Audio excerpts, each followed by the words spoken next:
तो 5 दिन में कुत्ते की तरह हाफते ना नजर आए तो मेरा नाम बदल देना। 5 दिन। तो शुरू में आपको ऐसा लग रहा होगा कि साहब बड़े एक्टिव हैं, बड़ी तैयारी से हैं। कुछ लोगों ने मुझे कमेंट करके चीज बताई, घुस के मारा है साथियों, घुस के। देखिए ये अटैक हुआ है नूर खान बेस पे।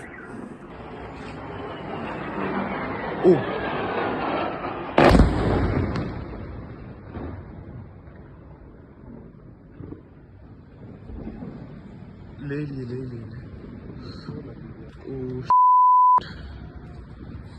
बेस में आके गिरा है। ये अटैक हुआ है नूर खान बेस पे, बिल्कुल घर के सामने। अभी एक जहाज गुजरा है और ये नूर खान बेस के ऊपर अटैक हुआ है।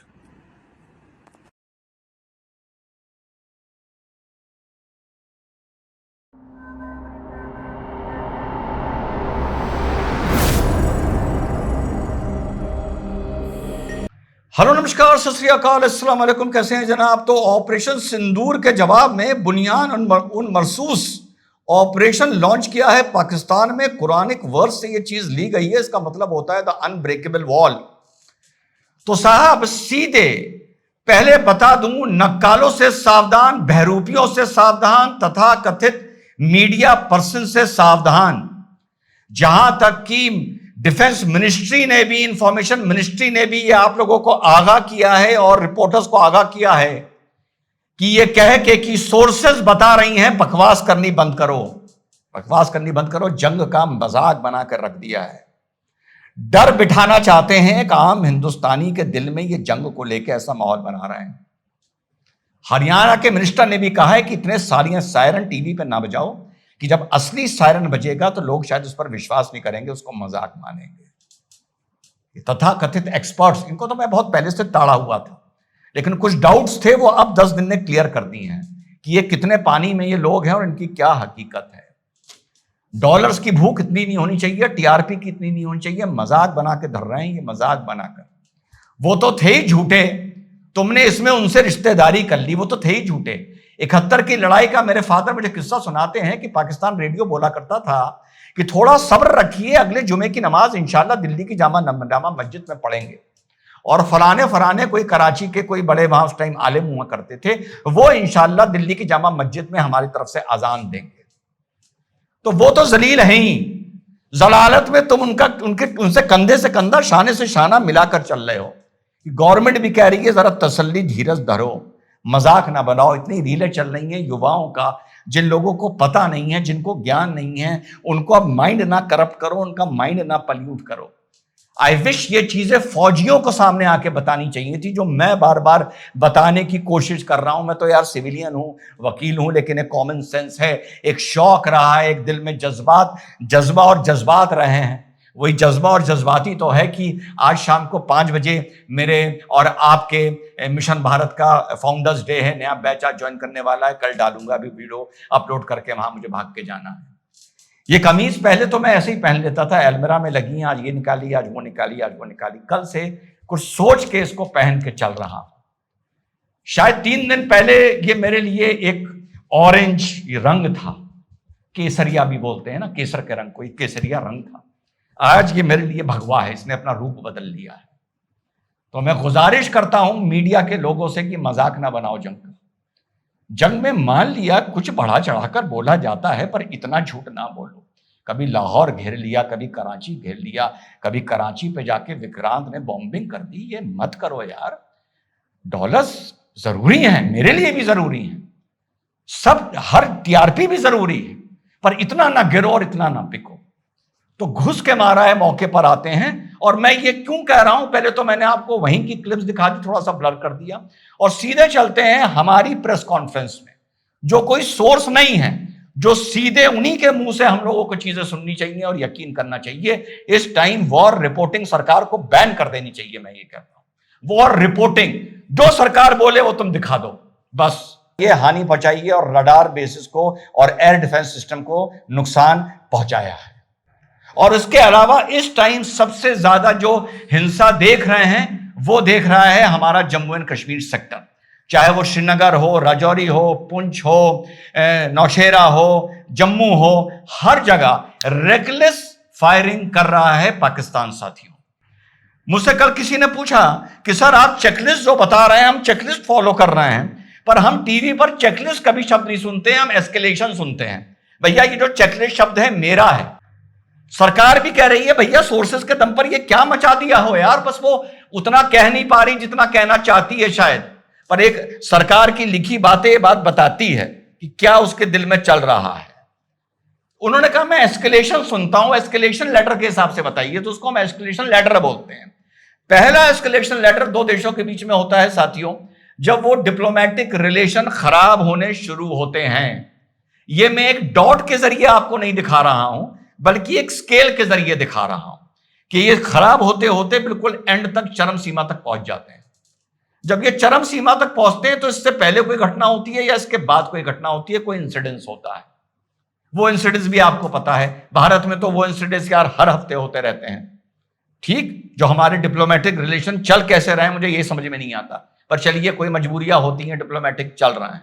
तो जब ये चरम सीमा पर पहुंच जाते हैं, कोई ना कोई घटनाएं देखने को मिलती हैं, कोई ना कोई ऐसा होता है कि या कहीं फौजियों को बंधक बना लिया या कोई हरकत हो गई जिससे ये एक स्क्रिमिशेस का या झड़प का बॉर्डर पर रूप ले लेता है। वो स्टेज 3 होती है, लैडर 3 होती है।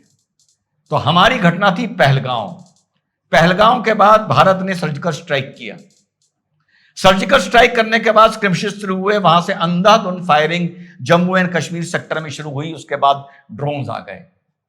पहले ये जो स्क्रिमिशेस होते थे ये सिर्फ थल में ज्यादा देखने को मिलते थे, लेकिन अब इलेक्ट्रॉनिक वॉरफेयर के चलते ये एयर में देखने को मिल गए। पहले ये था कि अगर आपको दूसरे को एयर अटैक करना था, उसके एयर स्पेस में जाना ही होता था, तो आपकी एंट्री हो जाती थी उनकी एयर स्पेस में, जैसे बालाकोट में हम लोगों ने की थी। अब टेक्नोलॉजी इतनी एडवांस हो गई है कि आप अपने एयर स्पेस से ही उनको हिट कर सकते हैं। जैसा भारत ने 4 उनकी एयर बेसिस को, रडार साइट्स को कल हिट किया है, उनकी हरकत के बाद जो उन्होंने 26 जगह उन्होंने अटैक किया है और बेगुनाह लोगों की उन्होंने जान ली है। Administrative service, Jammu and Kashmir के एडमिनिस्ट्रेटिव सर्विस में थे, उनके घर पे भी शेल गिरा, उनकी डेथ हो गई है, कल की बात है। उमर अब्दुल्ला ने भी इस पर ट्वीट किया है। अब ये स्क्रिमिशेस का भी एक स्केल होता है, ये बहुत कम से शुरू होते हैं और ये ऊपर की तरफ बढ़ते हैं।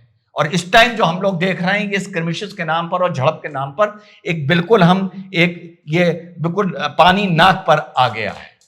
जिस तरीके से रेकलेस फायरिंग दूसरी तरफ से हमारे सिविलियंस पर श्रीनगर में, जम्मू में, अब तो गुजरात तक भी फायरिंग उन लोगों के ड्रोन अटैक होने शुरू हो गए हैं।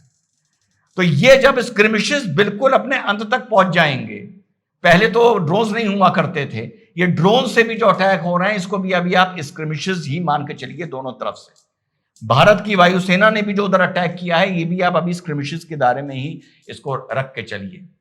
जब ये बिल्कुल चरम सीमा पर पहुंचेगा तो एक लिमिटेड एयर या ग्राउंड ऑपरेशन होगा, शुरू होंगे। लिमिटेड ग्राउंड होगा, लिमिटेड एयर होगा। लिमिटेड ग्राउंड का मतलब कहीं ना कहीं हमारी सेना अंदर घुसेगी, वो हमें रोकेंगे या वो फिर बाद में घुसने की कोशिश करेंगे। खैर इतनी हिम्मत तो नहीं है कि पहले घुसाएं।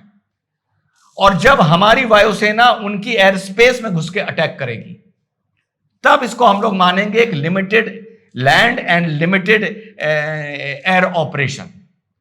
वहां से फिर हम जंग की तरफ कदम रख देंगे, जंग की तरफ हम कदम रख देंगे।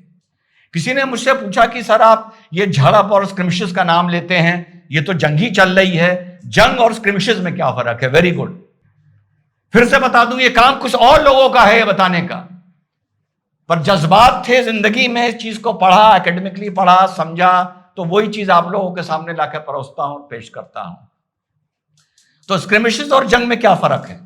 स्क्रिमिशेस का मतलब हो गया आसान भाषा में, किसी ने एक थप्पड़ मारा, हमने घुमा के 2 मार दिए उसी को। उसने ईंटा मारा, हमने डंडा मार दिया। उसने ईंटा मारा, हमने उठा के और मोटा ईंटा उसके सर पे मार दिया। ये हो गया स्क्रिमिश, झड़प हुई। What is war, what is जंग? कि आपने डंडा मारा, उसने डंडा मारा, आपने पत्थर मारा, उसने पत्थर मारा, और उसके बाद रायता बिखर गया। फिर जो जिसको जितना कूट ले, फिर कोई हिसाब नहीं, कोई बहिकाता नहीं, कोई सफाई नहीं। हम तुम्हें भी मारेंगे, तुम्हारे भी हाथ पैर तोड़ेंगे, तुम्हारे घर में भी घुसेंगे, तुम्हारे घर में भी कोई सामने आएगा तो उसको भी मारेंगे, कहो घर में आग लगा देंगे। फिर हमें तुम्हारी बर्बादी से मतलब नहीं है, तुम्हें हमारी बर्बादी से मतलब नहीं।